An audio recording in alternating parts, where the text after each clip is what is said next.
Are you one of those who feels snoring means a good night's sleep? You are up for a ride. You think insomnia is just harmless? You may be wrong. Your screen time might be fueling your depression. Hi, I'm Dr. Sathya Prakash, consultant pulmonologist and sleep specialist from Medicover Hospitals. Snoring, as every Indian perceives, is not a good night's sleep. You may be thinking, what exactly is the cause of snoring? Snoring is literally your body choking itself because there is too much fat between the head and the body, and your neck is getting compressed. Second, the tongue may be too thick that it is blocking your airway. A simple analogy, if you're actually sucking water through a straw and you just squeeze it, the sound that comes is similar to what happens in our body. That is snoring. Your body is choking. That is a sound your body is producing, which we call it as snoring. So snoring, after hearing all this, you still feel snoring is innocent good sleep? No, it's not. It's time that you take action. The initial steps would be to lose your weight. Why am I telling it? Snoring is the initial step of a deadly disease called obstructive sleep apnea, commonly called OSA. If you know, people who are obese really have a loud snoring. And you think it's funny? No, it's not. It's their body choking. Now, what are the harms of snoring? Because your body is under constant stress and the oxygen is not going in because there is an obstruction right here, the body tries to be in a fight or flight situation. So in this response, body produces too much adrenaline and cortisol. So what is the consequence of snoring? Your body produces two major hormones, cortisol and adrenaline. As everyone knows, adrenaline is the fight or flight hormone, and the cortisol, you have heard it right, it is the steroid which our body produces.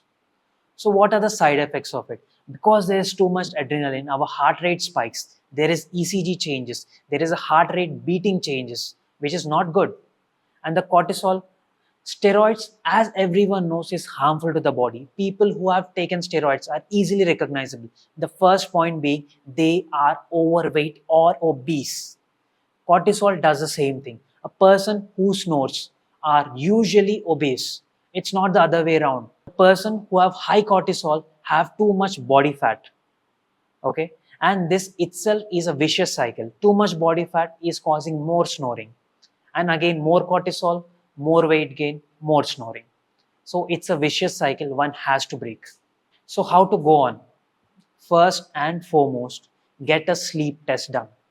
It is not what you wear in your watches or smart rings. It is a proper test done, which is called a polysomnograph. So how it's done? There are sensors attached to your head, eyes, nose, mouth, chin, chest, and your stomach. All these sensors, along with the ECG readings, your pulse oximeter, they all combine together to give you a preliminary report called as polysomnogram. So what do I, as a sleep specialist, understand from it? In this polysomnogram, I look for a value called AHI, that is apnea hypopnea index. In simple terms, it means how many times a person is choking in 1 hour of sleep. So there are different grades which you can see on the screen. So depending on the severity of AHI, different modalities of treatment are there. If you fall in the mild category, a simple lifestyle change. So what is a lifestyle change? Everyone talks, do the lifestyle change. So what exactly is it? First, cutting your weight down. Either it can be through diet or through exercise, but do not fall for this 10-day diet loss tips. Second, go for something that is sustainable. Avoid coffee, avoid tea after 4 p.m. in the evening. Next, wear light clothes. Follow the sleep hygiene steps, which I'll be talking later. Okay, so these are the things one has to follow. And it's not that you follow and you see the result the next day. It will take months. For you to have snoring, the problem might have started a few years back. It's not something that has happened yesterday. It's not that you have eaten too much yesterday and you develop snoring today.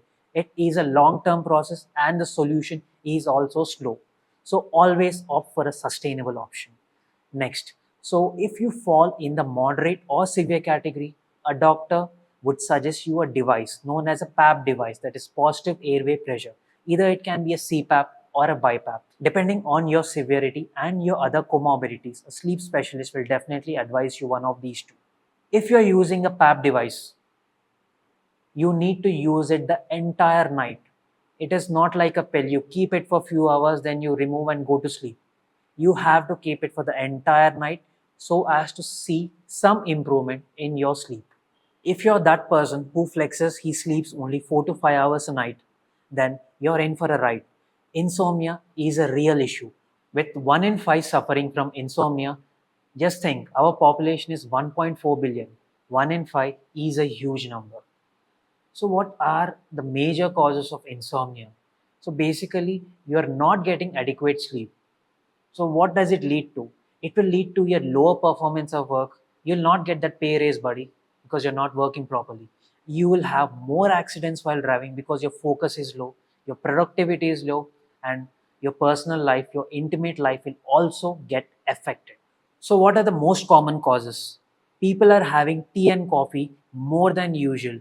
If you're having it after 4 p.m., then definitely it will cause sleeplessness. And there is some great person who has said drinking alcohol will improve your sleep. You should bash that guy if you meet him. What exactly is happening? Alcohol will increase your NREM sleep and reduce REM sleep. So, what's the point of having alcohol? Next day, you'll wake up in a hangover, groggy, irritable. So, do not take alcohol to sleep well. Next, coming, you're not following sleep hygiene techniques. So, what is sleep hygiene? Sleep hygiene is basically from the evening itself. That is, from the time of sunset, you're actually calming your body, preparing your body to go to sleep. Just think like how you're preparing your child for the sleep. It's the same thing. So, after 7 p.m., try to do a toned down activities. No news, no Instagram, no YouTube. Just try to stay calm. Do not involve in arguments. Do not involve in gossip. Next, what you can do is start to dim down the lights. Try to play some calm, soothing music. Have a warm water bath. And before sleep, try to take a warm glass of milk. If you're lactose intolerant, try alternatives. The entire point is tricking your brain to think that it is night. You're supposed to sleep. And the reason is you need the dose of melatonin for your body to fall asleep. If there is light, if there is blue light, if there is yellow light, it will trick your brain to thinking that it is still sunny outside. And as a primal reflex, you will not fall asleep because you think that there is danger outside and the body will try to stay active. Mind will keep your body active. So, no digital devices after 7 p.m. And there is a fashion that people are going to gym in the evenings. I see no harm in that. But once you're working out, doing a rigorous workout after 8 p.m., there are research articles that it will hamper your sleep. It will hamper your gains. So, what's the point of doing? I can understand you may not be having time in the morning, but try to find an alternative and do not do a heavy workout after 8 p.m. Nowadays, you're seeing even a 4-year-old knows how to operate a phone better than you. That's true. They are smarter than us. But the problem is by you giving a phone to them, you're spoiling their future. 3 in 5 teens are addicted to digital devices. 60% of adolescents are suffering from depression. You might think it's the curriculum, you might think it's a rat race, you might think it's the exams, but no. The major culprit is lack of sleep and the digital devices. I'll tell you the reason. Digital devices, as I've said, cause the blue light, reduce melatonin, cause insomnia. Digital devices also feed the child's brain of comparison. How your life is not good, but one you're seeing on the phone is better. And by using digital devices is dulling your memory. I know many of you might have said the statement to yourself or to others that you used to remember phone numbers on the tip of your fingers, but now you don't. Why? You have given the part of your work to your digital devices. The same thing is happening with the kids.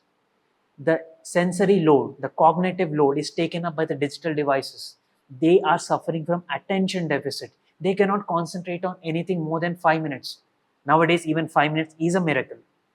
So avoid digital devices for kids. And depression, as I've said earlier, is increasing because of lack of sleep, the hormonal imbalance that is occurring. And to a broader perspective, It is not just the kids, even adults are suffering from digital device induced depression. I'll tell you a cycle. The persons who are depressed are not able to fall asleep soon. And this sleeplessness is carried into the late night where they fall asleep. Not because the mind wants to, because the body is tired and cannot function more. They wake up with tired and groggy mood, and the cycle continues. The people with depression who have a good night's sleep had a higher recovery, higher endurance, and higher positive effect on life who slept well. So, mark my point, this is a research backed statement. So, what can we do? Try to tone down the digital device exposure to less than 1 hour for kids, and that applies for you also. In the recent interview of Adam Mosseri, the head of Instagram, had a notification on his phone saying his digital usage only 5 minutes per day. There's a famous line from the movie Scarface, never get high on your own stuff, meaning people who feed you this digital social media do not consume it. So do not be stupid and do the same mistake. And there is also a quote, if you are spending too much time on Instagram, you are the product. If the service is free, you're the product. So, this is what the social media uses to do.